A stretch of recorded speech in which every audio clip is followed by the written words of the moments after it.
புது வாழ்வு தந்தவரே, புது துவக்கம் தந்தவரே, புது வாழ்வு தந்தவரே, புது துவக்கம் தந்தவரே. நன்றி உமக்கு நன்றி, முழு மனதுடன் சொல்கின்றோம். நன்றி உமக்கு நன்றி, மன நிறைவுடன் சொல்கின்றோம். கரங்களை தட்டி நன்றி உமக்கு நன்றி, முழு மனதுடன் சொல்கின்றோம். நன்றி உமக்கு நன்றி. கர்த்தருடைய நாம மகிமைப்படுவதாக. ஆண்டவரும் அருமை இரட்சகருமாகிய இயேசுவின் நாமத்தினாலே இந்த புதிய நாளுக்காக தேவனை ஸ்தோத்தரிக்கிறேன். நாம் கண்களை மூடி ஜெபம் பண்ணுவோமா? பரிசுத்த ஆவியானவரே, எங்களோடு பேசுங்க இயேசுவே. இயேசுவின் நாமத்தின் பிதாவே. எடுத்து வாசிப்போம். நீதிமொழிகள் 20ஆம் அதிகாரம், அதுல 7ஆம் வசனம் கூட வாசிப்போம். நீதிமான் தன் உத்தமத்திலே நடக்கிறான், அவனுக்கு பிறகு அவன் பிள்ளைகளும் பாக்கியவான்களா இருப்பார்கள். கர்த்தருக்கு மகிமை உண்டாவதாக. இந்த இடத்துல ஒரு அருமையான ஒரு வேத பகுதி சொல்கிறது. நீதிமான் யாருங்க? நீதிமான் சொல்லுங்க, யாருங்க நீதிமான்? இயேசுவின் ரத்தத்தினால கழுவப்பட்டு நீதி செய்கிற நீதிமான். கர்த்தருக்கு சொல்றோம். அநீதி செய்கிறவன் அல்ல, நீதி செய்கிறது. நீதி செய்கிற நீதியுள்ள நியாயாதிபதியாகிய இயேசு கிறிஸ்துவை இருதயத்திலே ஏற்றுக்கொண்டு அவருக்காக வாழ்ந்து அவரை பின்பற்றி அவருக்காக குடும்பத்தை நடத்துகிற பிள்ளைகள். ஆமே சோதரன், நீதிமான்கள். கர்த்தருக்கு சோதரம். பாவியாய் இருந்த நம்மளை இலவசமாக நம்மளை நீதிமானாய் மாற்ற கிருபை நிறைந்த நல்ல தகப்பனாகிய ஆண்டவராக இயேசு கிறிஸ்து சொல்லுகிறார், நீ ஒரு நீதிமான், நீதிமானாகிய அப்படின்னு சொல்லுவாங்க. ஸ்தோத்திரம். நீதிமானாகிய வாழ்கிற மனுஷன். இப்ப நீதிமானாகிய லோத்து என்று எழுதப்பட்டிருக்கிறது. கர்த்தருக்கு மகிமையானது. நீதிமான எப்படியாவது விடுவிக்கும்படி அந்த சோதம் குமாரத்தை விடுவிக்கும்படி தேவன் நம்ம தம் தூதனை அனுப்பி ஆபிரகாம் ஜெபிக்கிறான், எப்படியாவது அவனை காப்பாத்துங்கன்னு சொல்லும் பொழுது ஆண்டவர் பாருங்க எவ்வளவு அன்பு நிறைந்த தேவன். அவனை விடுவிக்க அவன் அந்த பாவத்தை விட்டு வெளியே வராலே, அந்த இடத்தை விட்டு வெளியே வர ஆண்டவர் ஏன்னா வெளியே தூய கொண்டு வருவார். சோதரம்.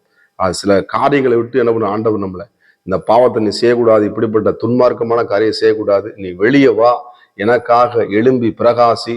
அவன் கர்த்தருக்கு ஸ்தோத்திரம். இந்த நீதிமான் என்ன பண்றான்னா உத்தமத்தை பின்பற்றுகிறவனா இருக்கான். கர்த்தருக்கு ஸ்தோத்திரம். இந்த காலை வேளையிலே அவன் நீதிமானாக இருக்கிற நீங்கள், இயேசுவை பின்பற்றுகிற நீங்கள், இயேசுவை ஒவ்வொரு நாளும் ஆராதிக்கிற நம்முடைய தேவனாகிய கர்த்தரை மையப்படுத்துற அருமையான தேவனுடைய பிள்ளைகளே, என்ன பண்ணணுமா? நம்ம உத்தமமா பின்பற்றணுமா? இயேசுவை எப்படி பின்பற்றணுமா? ஏன்னா அதை நம்ம பின்பற்றாதபடிக்கு அவங்களும் வாழ்றாங்க, நம்மளும் வாழ்றான். இல்ல இல்ல, ஆமா, அவங்களுக்கு நமக்கு என்ன பண்ண, உலகத்துக்கு நம்மளுக்கு என்ன பண்ண வித்தியாசம் இருக்கு. இருளுக்கும் வெளிச்சத்துக்கும் வித்தியாசம் இருக்கா இல்லையா? இருள் வேற, வெளிச்சம் வேற. இருளும் ஒன்னா சேர முடியாது, பகல் ஒன்னா சேர முடியாது. ஆண்டவர் இருளையும் இவராக பிரித்தது. அப்ப நம்ம பாவத்திலிருந்து, சாபத்திலிருந்து, அக்கிரமத்திலிருந்து, உலகத்தினுடைய பழக்க வழக்கத்திலிருந்தும் நம்மளை பிரித்தெடுத்து நம்முடைய சொந்த ரத்தத்தை நம்மளுக்கு என்ன பண்ணாரு? இயேசு கிறிஸ்து நமக்காக தன் சொந்த ரத்தத்தை கொடுத்து நம்மளை விளைக்கரை கொடுத்து நம்மள இருக்காங்க. ஏசப்பா நம்மளை வாங்கியிருக்காங்க. கர்த்தருக்கு மகிமை உண்டாவதாக. அப்படிப்பட்ட நம்ம என்ன பண்ணணுமா? அப்புறம் உத்தமமா பின்பற்றணுமா? சோத்திரம். உத்தமனுக்கு யார் துணையா? உலகம் துணை கிடையாது. சோதரம். சொந்த துணை கிடையாது. உத்தமனுக்கு யார் துணைனா பைபிள் சொல்லுது, தேவனுடைய வார்த்தை சொல்லுது, உத்தமனுக்கு கர்த்தரே துணையா இருப்பான். கர்த்தருக்கு ஸ்தோத்திரம். இஸ்ரவேலே நீ கர்த்தரை நம்பு, ஆரோன் குடும்பத்தாரே நீ கர்த்தரை நம்பு. அப்ப அருமையான தேவனுடைய பிள்ளைகளே, நம்ம ஆண்டவராக இயேசு கிறிஸ்துவை உத்தமமாய் ஒருவன் பின்பற்றும் பொழுது என்ன பண்ணாரா? தேவனே துணையா இருந்து அவனை விடுவிப்பாரான். யாருக்கு துணையா இருந்தாரு? யோபுவுக்கு தேவன் துணையா இருந்தார். சோத்திரம். அவன் உத்தமமா இருக்கும்போது எத்தனையோ அவனுடைய வாழ்க்கையில அவனை அப்படியே அலட்டி பார்த்தது, அவனை காயப்படுத்தி பார்த்தது, அவனை வேதனைப்படுத்தி பார்த்தது. சோதரன் பயங்கரமான வேதனை சொன்னான். ஒருவேளை அப்படிப்பட்ட வேதனையை சந்திச்சு கொண்டு இருக்கிறீங்களா? ஆண்டவர்கள் துணை நிற்கிறா என்பதை மறந்துடாதீங்க. ஆனா உத்தமத்தை விட்டு என்ன கொண்டு கூடாதுங்க. நீ பின்வாங்க கூடாது. கர்த்தருக்கு ஸ்தோத்திரம். பரிசுத்தத்தை விட்டு நீங்க பின்வாங்க, கலப்பையில கை வச்சுட்டு நீங்க பின்னாடி திரும்பி பார்க்க கூடாது. இயேசுவை பிடிச்சிட்டீங்கன்னா அவருக்காக வாழ்ந்துகிட்டே இருங்க. கர்த்தர் உங்களுக்காக யாவையும் செய்து முடிக்கிறவர், நன்மையும் கிருபையும் உங்களை தொடர செய்ய சர்வ வல்லமுள்ள தேவனாக இருக்கிறார். இன்னைக்கு உத்தமத்தை இந்த பூமியில பார்க்க முடியல. ஸ்தோத்திரம். அநேக இடத்துல நம்ம பார்க்க முடியல. அப்ப அந்த உத்தமமாய் தேவனை என்ன பண்ண வசனம் அழகாக சொல்லுகிறது. நீதிமான் தன் உத்தமத்திலே. அவங்க அப்படி இருக்காங்க, இவங்க எப்படி இருக்காங்க போறத, நம்ம எப்படி இருக்கோம்? நான் என்ன பண்ணுவேன்? அவங்கள பார்த்து நான் இயேசுவை பார்த்து வளருவேன். நான் இயேசுவின் அடிச்சோடுகளை பின்பற்றி வருவேன். அவருடைய சுபாவங்களை எனக்குள்ள வரணும். அவருடைய அடிச்சோடை பின்பற்றி அவருடைய நான் உத்தமமா என்னை பின்பற்ற. ஆமே ஸ்தோத்திரம். உத்தமமாய் பின்பற்ற காளையப்பு என்ன பண்ண, உத்தமமாய் கர்த்தரை பின்பற்றினான். கர்த்தருக்கு மகிமை உண்டாவதாக. எனக்கு அருமையான தேவனுடைய பிள்ளைகளே, இந்த காலை நேரத்துல ஒரு தீர்மானம் எடுப்போம். இன்னைக்கு நம்ம எப்படி வாழ்ந்து இல்ல நான் உத்தமத்தோடு நான் வாழ போறேன். இனி ஒரு உறுதியான ஒரு வாழ்க்கை வாழ போறேன். நான் ஒரு சிறப்பான தேவனுக்காக ஒரு வாழ்க்கை வாழ போறேன். நான் பரிசுத்தமுள்ள வாழ்க்கை நான் வாழ போறேன். இனிமேல் நான் பாவத்துக்கு எந்த காரியத்துக்கு என்ன பண்ணேன், நான் இடம் கொடுத்து என் ஆண்டவரை மனசனை காயப்படுத்த மாட்டேன். நான் பாவத்துக்கு விலகி என் தேவனுக்கு நான் நீதி செய்வேன். என் தேவனாய கர்த்தருக்கு நான் உண்மையா வாழுவேன். ஆமே சோதரம். அது மாத்திரமல்ல, அப்படின்னு உத்தமமா இருந்தா என்ன வரும் நம்ம வாழ்க்கையில?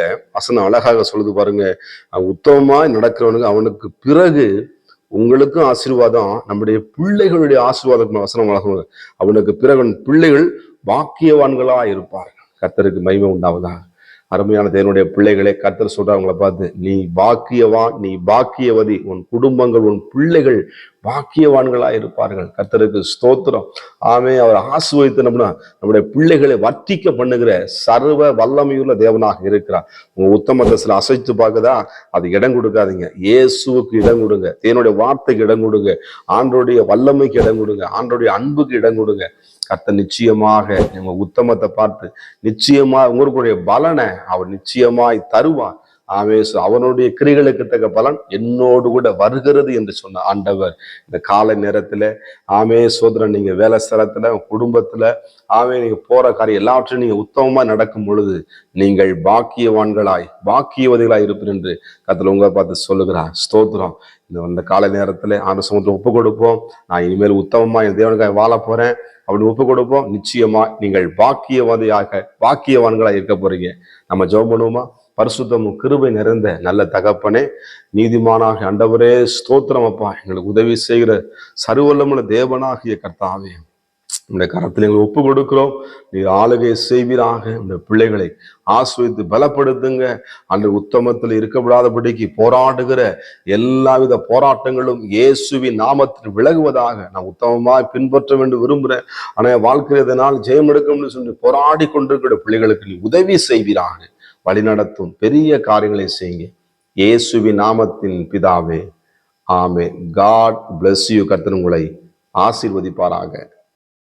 புது வாழ்வு தந்தவரே, புது துவக்கம் தந்தவரே, புது வாழ்வு தந்தவரே, புது துவக்கம் தந்தவரே, நன்றி உமக்கு நன்றி முழு மனதுடன் சொல்கின்றோ. நன்றி உமக்கு நன்றி மன நிறைவுடன் சொல்கின்றோ. கரங்களை தட்டி நன்றி உமக்கு நன்றி முழு மனதுடன் சொல்கின்றோ. நன்றி உமக்கு நன்றி மன நிறைவுடன்